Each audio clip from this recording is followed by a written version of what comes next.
Assalamualaikum warahmatullahi wabarakatuh. Alhamdulillahirabbil alamin wassalatu wassalamu ala asyrofil anbiya'i wal mursalin sayyidina wa maulana Muhammadin wa ala alihi wa sahbihi ajma'in. Amma ba'd. Untuk kesempatan kali ini saya mau bercerita seorang kekasih Allah yang bernama Simbah Kiai Baihaqi Hasbullah, yang dimana beliau adalah adik dari Simbah Kiai Dairobi. Beliau ini keduanya itu punya sesuatu yang berbeda. Kalau Mbah Baihaqi itu orangnya kalau sekarang itu yang terkenal seperti Al-Habib Syekhon bin Mustafa Al-Bahar. Beliau seperti itu, nyeleneh ya. Kalau yang Mbah Dairobi itu orang yang alim, ahli syariat. Jadi beda, ahli syariat itu hanya membahas sesuatu yang berhubungan dengan sesuatu yang terlihat. Kalau yang hakikat itu seperti halnya ya kayak Habib Syekhon bin Mustafa Al-Bahar. Nah, saya sekarang mau cerita adiknya, yaitu Simbah Kiai Baihaqi Hasbullah. Beliau itu sangat unik sekali. Beliau itu pakai peci yang seperti gundul itu ya. Pecinya itu bulat. Ya bukan seperti ini, tapi seperti ini loh, yang seperti ini. Nah, lalu suka pakai jaket Levi's yang dimana banyak pangkatnya, seperti tentara itu, seperti sini. Lalu beliau suka memakai sarung yang ngepir. Sarungnya itu pakaiannya di bawah lutut pas ya. Dan beliau itu seperti orang gila. Nggak sedikit orang yang menganggap beliau itu gila, tapi ternyata beliau adalah orang yang masya Allah.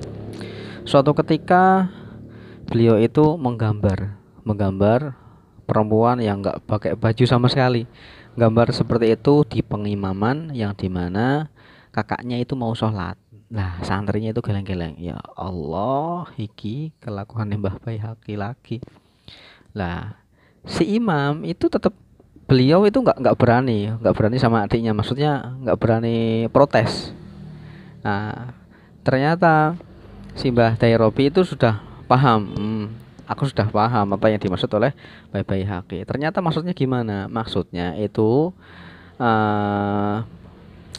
si kakaknya ternyata itu pengen nikah lagi, makanya waktu sholat itu nggak fokus. Sama adiknya malah digambari perempuan yang nggak pakai baju. Lah, masya Allah ya. Keunikan lainnya juga yaitu ketika itu kan beliau sedang, Mbah Baihaqi itu sedang makan di warung ya, dan di situ juga ada dua orang.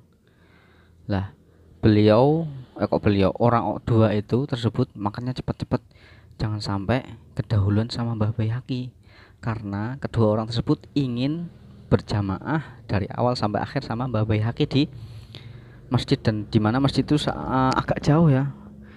Kalau perjalanan itu lama, paling enggak ya sekitar 5 menitan, kira-kira seperti itu ya. Nah, orang tua itu makan cepet, jangan sampai Mbah Baihaqi selesai duluan.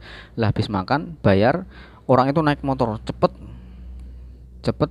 lah, supaya nggak ketinggalan sampai masjid tersebut. Ternyata naik motor sudah cepet sampai sini, ternyata di situ kedua orang tersebut sudah ketinggalan 2 rakaat. Lah, padahal Mbah Baihaqi kan tadi ditinggal masih makan. Masya Allah banget, masya Allah. Terus ada keistimewaan lagi. Suatu ketika beliau itu sedang berpergian naik motor. Yang namanya naik motor itu kan harus pakai helm lah, minimal pakai helm, SIM STNK, surat komplit hidup, pajak. Lah, beliau itu nggak bawa apa-apa, cuma bawa motor, nggak pakai helm. Suatu ketika beliau itu di stop sama polisi di lampu merah. Nah, di saat itu lampunya sedang merah. Di saat itu juga beliau di stop, berhenti, jenengan nggak pakai helm. Tapi apa, Mbah Baihaqi nggak pikir panjang, langsung standar saja di tengah-tengah jalan, langsung beliau pergi. Polisinya bingung, loh ini orang kok malah langsung pergi aja. Lah, setelah lampunya sudah hijau, orang kan pada lewat. Orangnya sudah pada lewat lah, itu motornya Mbah Baihaqi disingkirkan sama polisinya, nggak bisa, sampai lama sekali disingkirkan, nggak ada yang kuat. Lalu para polisi tersebut ke tempat Baihaqi ke tempat Mbah Baihaqi bahwasanya beliau itu meminta maaf kepada Mbah Baihaqi. Lah setelah minta maaf motornya baru bisa dipindah. Itu masya Allah sekali. Beliau juga pernah suatu ketika itu sedang ada pasar malam di alun-alun. Lah beliau itu mau ke sana dan setelah mau masuk itu ternyata di-stop sama penjaganya. Karena beliau itu penampilannya seperti orang gila dan dianggap orang gila. Nah, setelah itu karena beliau itu ditolak nggak boleh masuk, beliau langsung pergi aja. Nggak lama kemudian pasar malamnya dan di desa itu, di alun-alun tersebut hujan sampai mau pagi. Akhirnya pasar malamnya itu nggak laku sama sekali karena hujan yang sangat lebat dan sangat deras. Itu masya Allah sekali, sampai kakek saya itu sangat ngefans sama beliau karena beliau itu unik. Dulu abah saya juga pernah bertemu dengan beliau di saat abah saya masih mondok di Somalangu di Kebumen saat masih nyantri. Di sana abah saya kan dulu jadi apa ya, penunggu di kantin apa ya, pokok apa, beliau juga lagi apa, Mbah Baihaqi kan mau beli kitab lah, abah saya itu yang ibaratnya yang membantu kiainya untuk menjual kitabnya.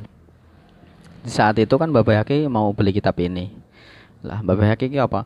Dari sakunya semua dirogos, Mas. Cukup nggak? Langsung beliau apa saya belum jawab, langsung rogoh lagi. Cukup nggak? Langsung abah saya menjawab, "Oh, cukup Mbah Kiai, cukup." Lah itu dari sakunya itu uang dari mana? Oh, tiba-tiba muncul aja gitu loh. Itu sangat aneh sekali. Beliau itu sangat sering sekali merokok, pecandu dengan rokok. Nah, di sini tapi kita nggak boleh bersuudzon kepada orang-orang yang seperti itu. Walaupun beliau merokok sampai habis berapa saja, nggak boleh suudzon. Karena apa? Biasanya orang yang seperti itu merokok itu buat menutupi hijabnya. Karena orang yang seperti itu hijabnya. Jadi apa? Matanya itu langsung bisa melihat orang dan orang itu terlihat seperti apa bentuk aslinya. Jika orang itu berkelakuan seperti anjing, orangnya seperti anjing. Makanya supaya terlihat seperti orang biasa, maka ditutupilah hijabnya, hijab matanya, jadi penglihatannya masih tetap seperti syar'i. Terlihat seperti orang biasa. Makanya apa? Pakai rokok caranya. Karena rokok itu hukumnya makruh. Lah, karena kemakruhan itu orang itu terlihat seperti orang biasa lagi. Jadi merokok terus. Karena beliau takut melihat seseorang itu menjadi rupa aslinya. Gitu. Kalau kita enggak, kalau merokok itu buat asik-asik, buat enak-enak gitu ya. Jadi seperti itulah Mbah Baihaqi Hasbullah, dan masih banyak lagi keistimewaan dari beliau itu, masya Allah sekali. Semoga kita semua mendapatkan berkah darinya. Beliau juga sewaktu meninggal itu apa ya, jasadnya itu bau rokok. Walau beliau sudah meninggal, bau rokok. Karena apa? Karena saking seringnya beliau merokok gitu, pecandu berat ya. Beliau juga sesudah meninggal beberapa tahun ya. Itu di daerah Somalangu kan ada orang yang mau melahirkan. Di saat sudah melahirkan lah, kiai yang ada di Somalangu itu kalau nggak salah itu kiai abah saya Mas juga malah, yaitu Syekh Musyafa Ali bin Muhammad Ali. Beliau itu dikasih surat sama Mbah Baihaqi. Lah kok bisa? Padahal beliau sudah meninggal. Beliau itu kirim surat bahwasanya ada anak yang yang sudah dilahirkan dan beliau harus diberikan nama ini yang ada di surat ini. Itu masya Allah, beliau sudah meninggal masih saja bisa memberikan nama kepada orang yang masih hidup. Itu istimewa sekali. Itu kalau nggak salah itu malah kiainya abah saya, yaitu Syekh Musyafa Ali, yang diberikan surat itu kalau nggak salah loh ya. Ya, semoga video ini bermanfaat supaya kita itu selalu berhusnudzon kepada siapapun, walaupun itu penampilannya seperti orang gila. Kadang orang yang gila itu gila karena Allah, bukan gila karena manusia. Orang yang gila karena Allah itu tidak bisa dihukum dengan hukum syariat. Walaupun orang itu nggak sholat, walaupun itu orang nggak jumatan, nggak ngaji, Walaupun orang itu bermabuk-mabukan, tetapi terkadang orang yang seperti itu adalah orang yang paling dekat dengan Allah. Jadi kita nggak bisa suudzon ya, walaupun itu orang mabuk. Contohnya seperti dulu ada Gusmi. Ini orang yang sangat terkenal sekali. Gusmi dari Ploso ya. Gusmi itu juga seorang ulama besar. Gusmi itu beliau juga minum minuman keras. Nah, suatu ketika beliau kan juga seperti jenisnya itu seperti Mbah Baihaqi juga.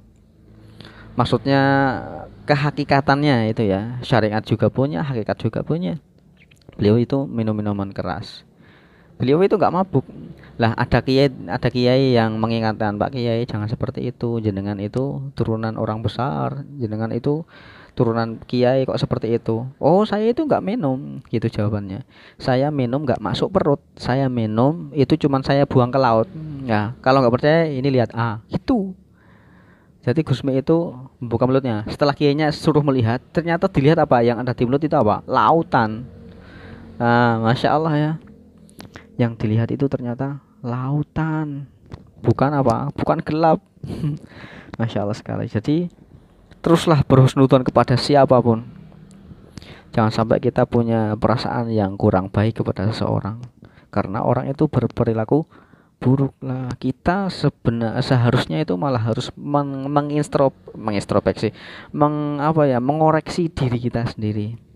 Gak usah terlalu banyak mengoreksi orang lain, karena kita itu terlalu banyak kekurangan. Malah kita terlalu sibuk mengurusi orang lain. Kita terlalu perhatian kepada orang lain. Seharusnya itu terbalik. Jadi itulah kisah-kisah para kekasih Allah, yang dimana beliau itu mabuk cinta dengan Allah. Sedangkan kita berbeda, kita mabuk cinta dengan dunia sampai lupa dengan Allah. Orang itu beda. Orang yang itu mabuk cinta kepada Allah sampai lupa akan dunia. Itu seperti siapa dulu, Al-Hallaj, Abu Mansur Al-Hallaj. Beliau itu juga sangat nyeleneh, sampai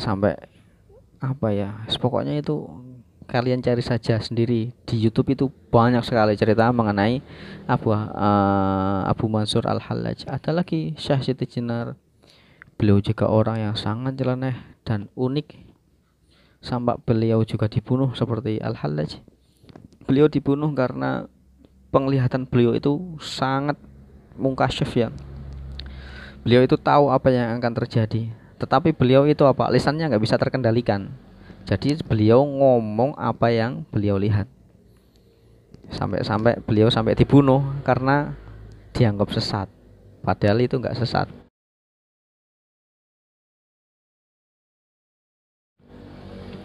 Kalau seperti Abu Hasan Asyadzili, beliau juga seorang wali besar, tapi beliau juga pakai syariat. Jadi beliau itu mengatakan, apa saja yang aku tahu sampai hari kiamat pun aku bisa mengatakannya, tetapi lisanku terkendalikan oleh syariat. Jadi beliau nggak berani mengatakan. Tetapi kalau Al-Hallaj, dengan entengnya berani sekali beliau mengatakan yang apa beliau lihat. Jadi kata-katanya itu seperti orang gila. Lah itulah orang yang gila karena Allah. Beda sekali dengan orang yang gila karena dunia. Orang yang gila karena Allah itu mati akan dicintai oleh Allah, dan orang itu selalu mengharapkan akan kematian. Sedangkan kita yang suka dengan dunia, kita itu amat takut sama yang namanya kematian. Jadi kita panas badannya, rasanya sudah aduh sebentar lagi mati, bentar lagi mati. Rasanya ketakut gelisah, karena kita itu termasuk orang-orang yang ahli dunia. Semoga saja kita tergolongan orang-orang yang ahli akhirat, ahli mencintai Allah, mencintai Rasulullah. Semoga video ini bermanfaat. Jangan lupa yang belum subscribe, silahkan klik tombol subscribe supaya kalian semua selalu tidak ketinggalan dengan video-video menarik berikutnya yang insya Allah videonya bermanfaat. Terima kasih. Assalamualaikum warahmatullahi wabarakatuh.